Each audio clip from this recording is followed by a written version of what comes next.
What's up, guys? Welcome back to my channel. This is one of my favorite... Will Ferrell, can I help you, sir? This is one of my favorite videos to film because, quite simply, we're just going to talk about books.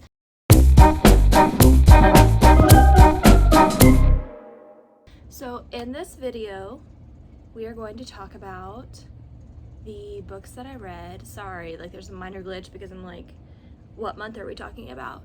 In this video, we are going to talk about the books that I read in July. And I tried to follow a TBR for the first time in this month.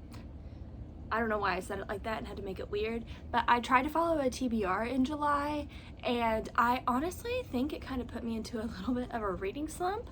I didn't have like the best reading month, but without further ado, I'm Jessie, and these are the books that I read in July. At first, we started the month out strong, and I read Love Theoretically by Ali Hazelwood. This is her newest release, and I absolutely loved this book. I think probably even more so than The Love Hypothesis, which was my previous favorite by Ali Hazelwood. But in this book, we follow Elsie and Jack. Elsie is a professor, and she does not make a whole lot of money by doing that. So to compensate, she also is a fake dating specialist. She has like her own little side gig where she does fake date, and because of that, she tries to fit her personality to whatever she thinks the other person needs. And one of her, is it the correct way to put it, like her favorite fake daters? Anyways, one of the guys that is her favorite out of her fake dating clientele, we'll put it that way, happens to be the brother of her academic rival, Jack. Jack is an experimental, physicist, and Elsie is a theoretical physicist. So they're on like the same scope, but on different ends, you know? Like one kind of comes up with the crazy ideas to test, and then the other tests the crazy ideas. That's my understanding of it, at least. And Jack actually wrote an article that pretty much was the end to Elsie's professor and mentor. So she has a lot of pent-up hate towards him because of that.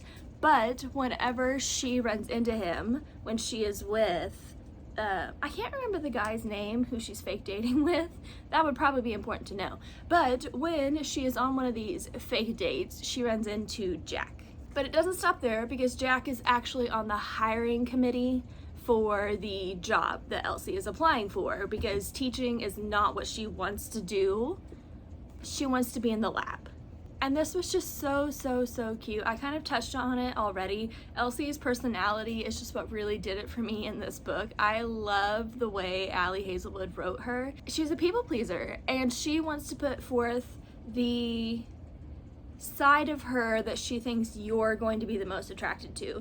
She just wants to fit in. She wants to be like that chameleon that just kind of slides in and out. So she really focuses her whole persona on, how can I make that person like me? And Jack is like, yeah, you can put on whatever act you want to, but I see you. I fucking see you. And I loved this book so much. I gave it 5 stars, and it was a good way to start out the month. Then I went into a thriller named You Cant Hide by Emily Shiner.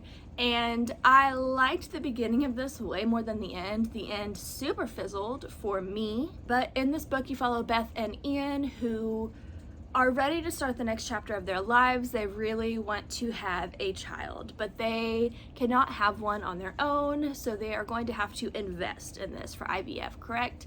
They have a cabin in upstate, I think New York, and they decide that to be able to afford these treatments so they can have children, they're going to sell the cabin. So the book starts off with them going through a snowstorm, because it's the only weekend that they have to clean the cabin to get it ready to sell. They decide they're going to drive through a snowstorm. That's where you know things are already going to go south. But they drive through a snowstorm to get to the cabin so they can clean stuff up and get it ready to sell. When they get there, the caretaker, we're gonna say caretaker, it's not a person, it's a house.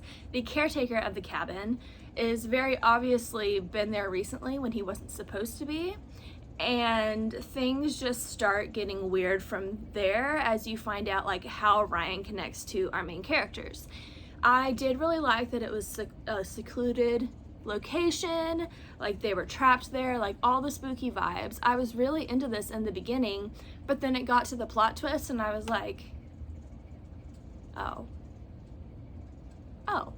okay. So yeah, I wanted to like this more than I did. I did listen to it. I don't think that affected my reading of it at all, but I ended up giving it 2 stars.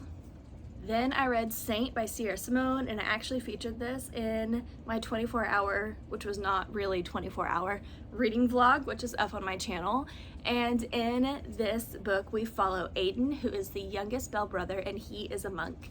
And the love interest in this book is Sean's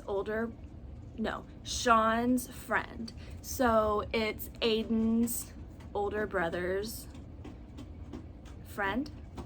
Why am I having trouble with this trope? But he is Aiden's older brother's best friend. So that's kind of the tie-in. And when we start this book, they have a relationship that has already ended, and Aiden has decided that he is going to go be a monk. So he has been there for a while, and then Elijah stops in at the monastery because he is writing an article, right? Which I'm sure he really did write. There shouldn't be air quotes around that, but we all know he was just like going to check out Aiden, you know? So there's kind of forced proximity, but when Elijah shows up to see Aiden, he's like, actually, I'm getting married. And it's obviously to somebody else. So they are kind of rekindling their relationship in a way. They're getting through all of the breakup aspects that happened before Aiden became a monk. And to further the story, Aiden's going on a trip and Elijah's like, I need to write an article about that too. So they end up going on the trip together. So we know Sierra Simone likes to find the books that are kind of in like they shouldn't be in the gray area. They should be very black and white. Like when you're talking about this, you're like, it's a monk falling in love, which is a no-no, which is what everyone tells you, correct? But she finds these topics that you should have an opinion about that are either so like cut and clear, like so black and white, and she finds the gray area in them, and that is what I absolutely loved about this book. It was a great exploration of love and religion, and it was just so much more than what I'm telling you right now. There's also excellent mental health rep. I loved the way that depression was written in this book, and I ended up giving it 4 stars. Next up, I read Killing Me by Michelle Gagnon. I hope I'm saying that correctly. I listened to this one through Libby, and in this book we follow ex-con lady Amber, and she's on the straight and narrow now. You know, she's going to school, she's trying to better herself, but she starts off this story by being abducted by a serial killer in a white van. Like, how ironic, right? That a con woman is going to be picked up by a serial killer and become his story. So she's like freaking out, and she's like, I didn't make it this far for this to happen to me. And that's when she runs into a character that she refers to as Ski Mask. And Ski Mask is a tall, beautiful blonde lady who obviously has a ski mask on, and she comes in and saves Amber from the serial killer. But by doing so, they attract the attention of Ski Mask's brother, who is a very notorious serial killer.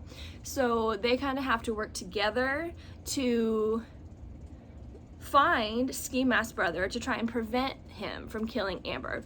And I really liked the way the stories connected. They end up in Vegas, which was kind of a fun setting for this, and I really liked it until the end. There kind of was like a plot twist to the plot twist, which was like fine, but then whenever we got where we were going, I just wasn't as impressed as I needed to be.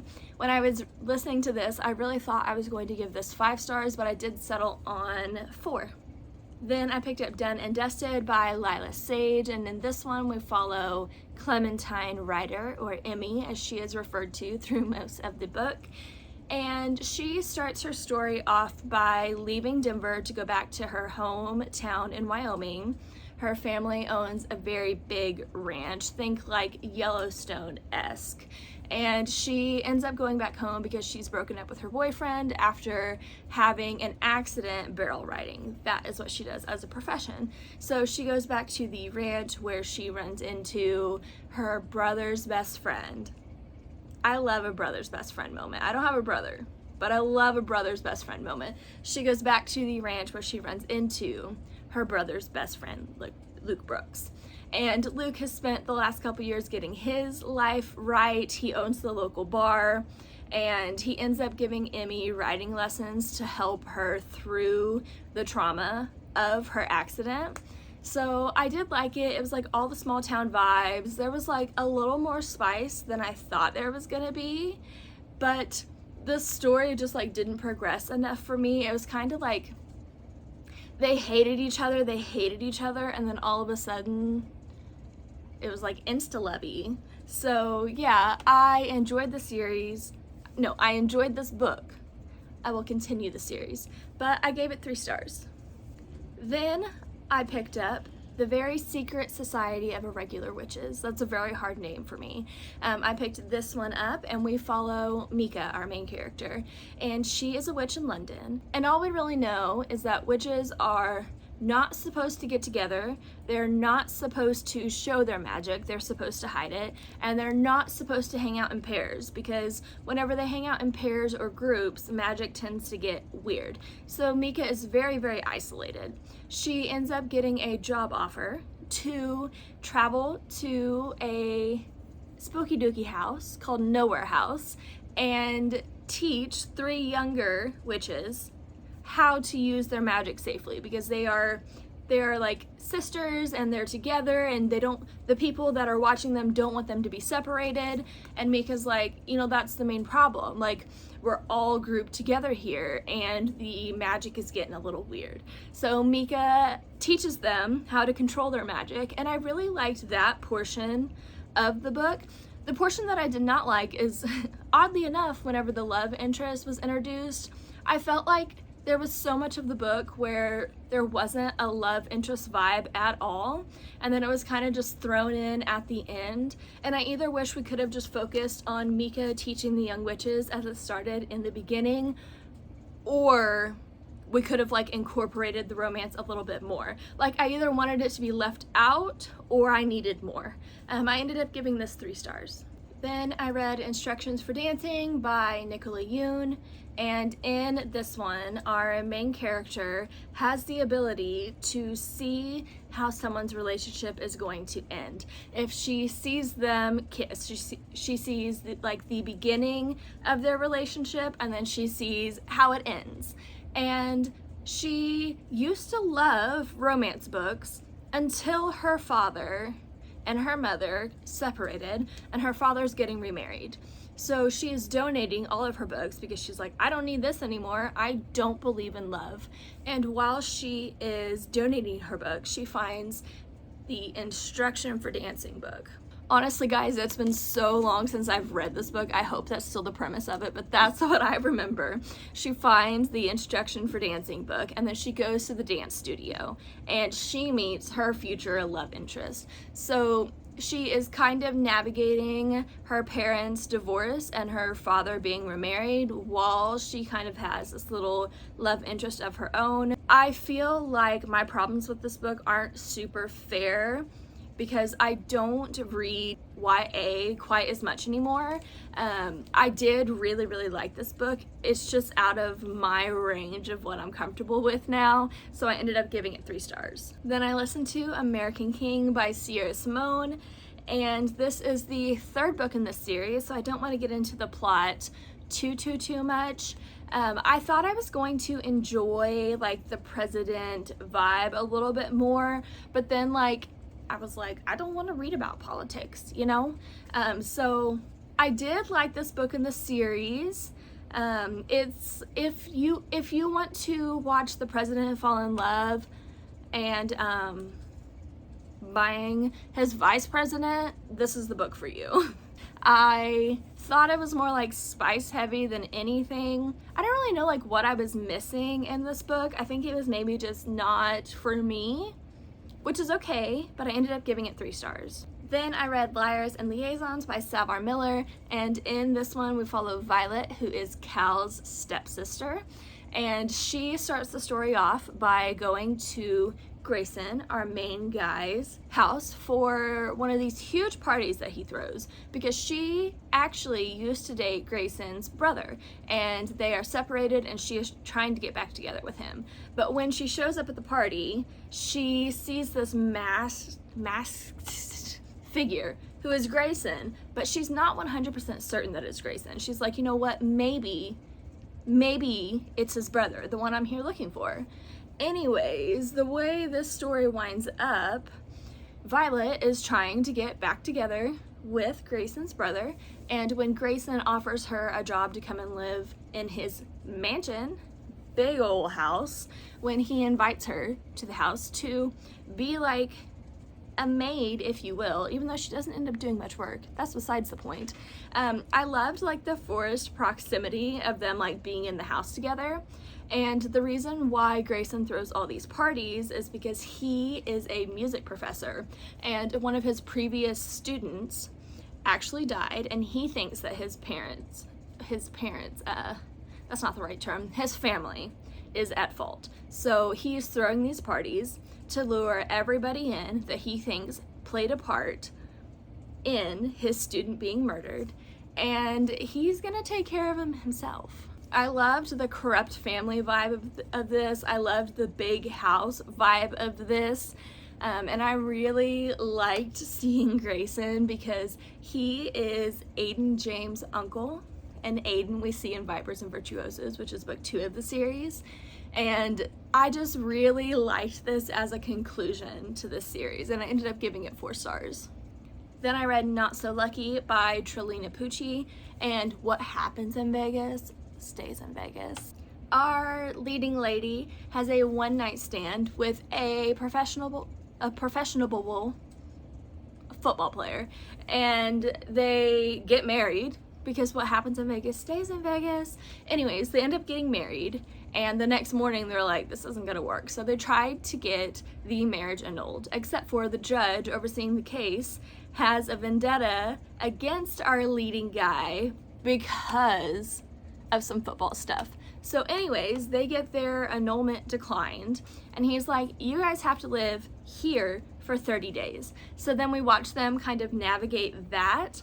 I really liked it was a spicy good time, I'll put it that way. I really liked that there was a little scene with some of his teammates. I was not expecting that. But then as they are getting to know each other more, he's like, actually, I want you for me, baby, and I don't want you messing around with my teammates. And she feels the same. But then the end of the 30 days is up, and they kind of go their separate ways. Of course, they do get back together at the end of the book, because who doesn't like a happy ending, you know? I was into this so much, like the first 25%, and then it did fizzle at the end. I ended up giving it 3 stars. In the beginning of the book, I really thought I was going to give it 4, which is what I gave the other book by this author that I have read. This is number 2 in the series, so I've read 1 and 2.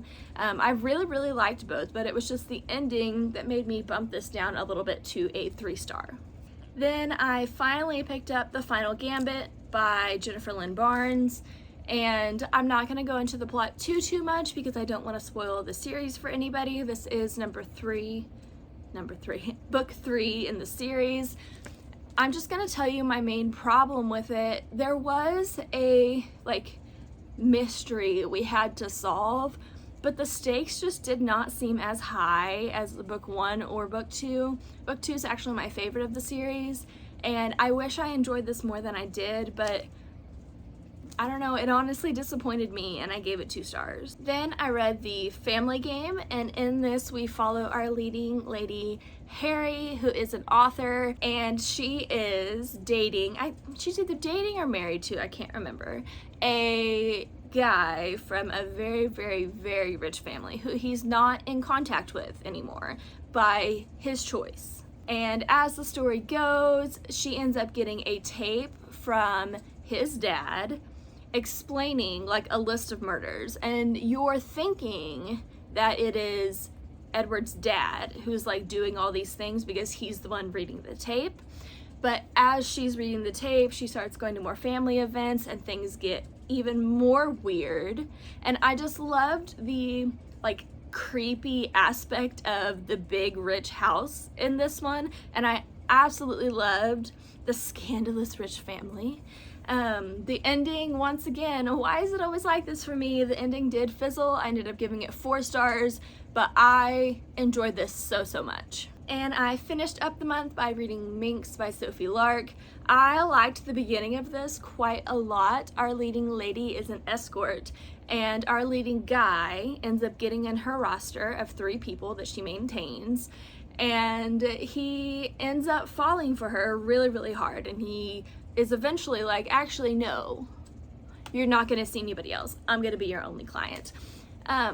Unfortunately for me, the best part of this book was when she would dress up in a cat suit and act like a cat, and he like had a collar for her and everything. That happened very early on in the book, and the story just did not progress for me from there. Like there was no like apex of the story. It was just very flatline. I wanted to like this more than I did, but I gave it 2 stars. So yes, those are the books that I read in July. It wasn't the best reading month, honestly. I'm gonna try and puke and rally and have a better reading month in August. If you guys want to see more from me, I'm going to have my August TBR posted soon, but here we are with an awkward outro, you know. Yeah, that's it for this video. I'll see you guys in the next one.